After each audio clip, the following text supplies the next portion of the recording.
प्यारे बच्चों, कक्षा 3 की जो हिंदी की बुक है पंखुड़ी, उसका अगला पार्ट है 19, जिसका नाम है सुभाष चंद्र बोस। इस पार्ट को आज हम आपको पढ़ना सिखाने वाले हैं, तो हमारे साथ आप बोलेंगे भी बच्चों, ठीक है। देखो, सुभाष सुभाष, चंद्र चंद्र, बोस बोस,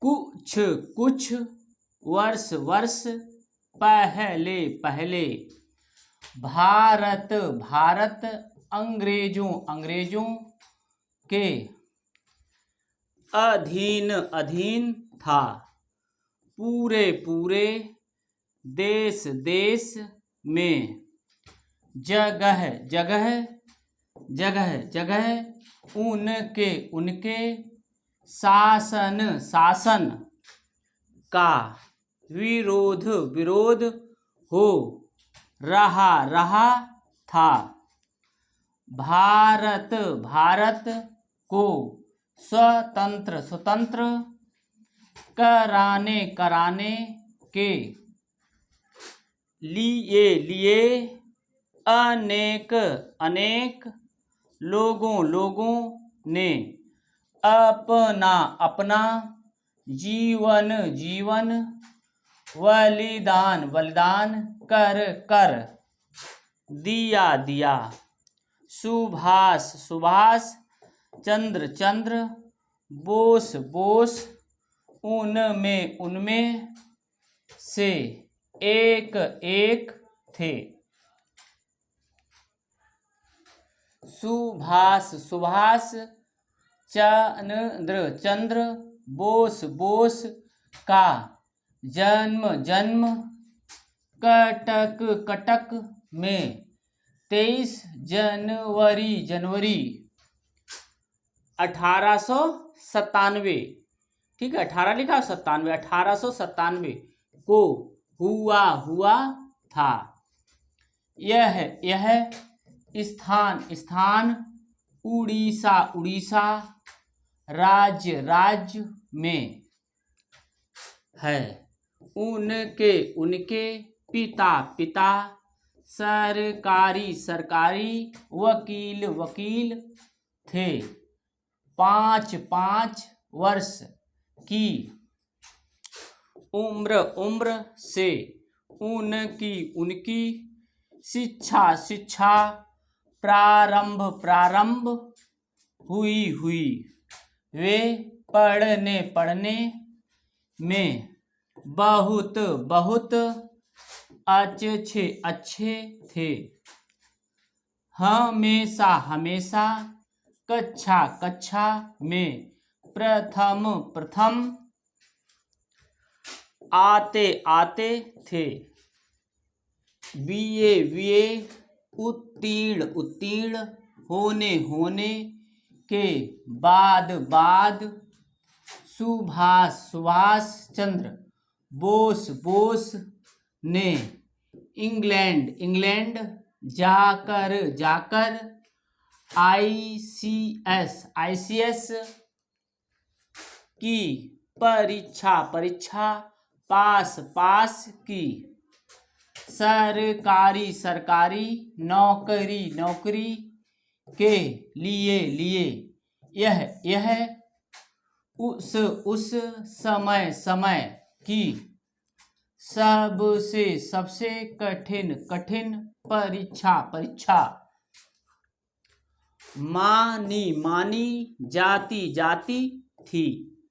भारत लौटने पर उन्होंने तय किया कि वे नौकरी नहीं करेंगे।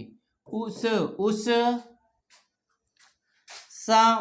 समय देश में स्वतंत्रता के लिए आंदोलन चल रहा था।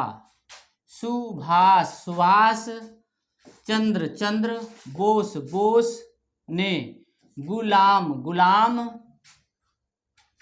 भारत को आजाद आजाद, कराने कराने का, प्रण प्रण, लेते लेते, हुए हुए, स्वतंत्रता स्वतंत्रता, आंदोलन आंदोलन में, भाग भाग, लिया लिया। सन सन 1938 में, उन्हें उन्हें, भारतीय भारतीय, राष्ट्रीय राष्ट्रीय, कांग्रेस कांग्रेस का, अध्यक्ष अध्यक्ष, चुना चुना, गया गया। अप्रैल अप्रैल 1939 में, उन्होंने उन्होंने, अध्यक्ष अध्यक्ष, पद पद से, इस्तीफा इस्तीफा, दे दिया दिया। और फॉरवर्ड फॉरवर्ड, ब्लॉक ब्लॉक, नामक नामक, दल दल की,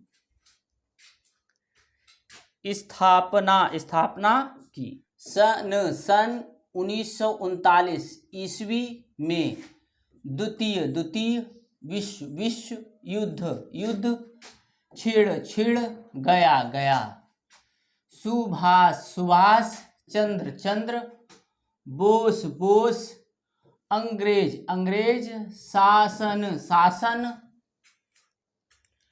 के विरुद्ध, युद्ध करने के पक्ष में थे। इस पर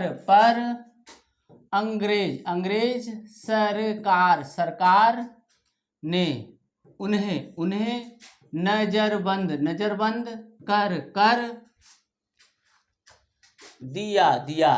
सुभाष चंद्र, बोस ने सोचा कि देश को आजाद कराने के लिए देश से बाहर जाकर संघर्ष करना होगा। काउली पठान के वेश में, पुलिस से बचते हुए अफगानिस्तान पहुँचे। वहाँ से जर्मनी और फिर जापान गए। जापान से वह बर्मा, म्यांमार आए। बर्मा का नाम क्या है? म्यांमार है अब, ठीक है। बर्मा पुराना नाम है, म्यांमार नया नाम है। आए जहां उन्होंने भारतीय सैनिकों के सहयोग से बनी आजाद हिंद फौज का नेतृत्व किया। उन्होंने दिल्ली चलो का नारा दिया। तो बच्चों पूछा जाएगा दिल्ली चलो का नारा किसने दिया, तो आपको बताना होगा किसने दिया। सुभाष चंद्र बोस ने, ठीक है। हाँ, नारा दिया। और जवानों से कहा तुम मुझे खून दो, मैं तुम्हें आजादी दूंगा। ये भी बच्चों ये एक वाक्य है, ये भी बहुत प्रसिद्ध है कि तुम मुझे खून दो, मैं तुम्हें आजादी दूंगा। तो ये वाक्य किसने कहा था? सुभाष चंद्र बोस ने कहा था, ठीक है। उनका जय हिंद नारा बहुत, ठीक है। यहां से देखो, उनका जय हिंद नारा बहुत प्रचलित हुआ। देश देशवासी देशवासी, सुभाष सुभाष चंद्र चंद्र बोस बोस को, नेता नेता जी, कहकर पुकारते पुकारते हैं। तो बच्चों ये तीनों आपको याद रखना है। ये देखो, ये पहला है दिल्ली चलो का नारा किसने दिया था? सुभाष चंद्र बोस ने। तुम मुझे खून दो मैं तुम्हें आज़ादी दूंगा, ये किसने कहा था? ये सुभाष चंद्र बोस। और जय हिंद कहते हैं ना, जब भी हम लोग नमस्ते की जगह कहते हैं जय हिंद, तो वो भी उन्होंने जय हिंद का नारा दिया था। ये तीनों नारे आपको याद रखना है। सुभाष चंद्र बोस का एक उपनाम है, क्या नाम है? नेताजी। ठीक है, उनको नेताजी भी कहकर लोग पुकारते थे। ठीक है, तो इस तरीके से हमने आपको बच्चों जो है ना ये पाठ था, ठीक है, सुभाष चंद्र बोस, ठीक है, ये पाठ हमने आपको अच्छी तरीके से पढ़ा दिया है। अब आपको अच्छी तरीके से इसको पढ़ना है, ठीक है, तो आपको बार बार इसको रिवीजन करना पड़ेगा बच्चों। ठीक है, तो इस तरीके से आप इसको पढ़ लेना। तो हमारे चैनल गुरुजी की पाठशाला को आप सब्सक्राइब भी अवश्य कर लें। धन्यवाद।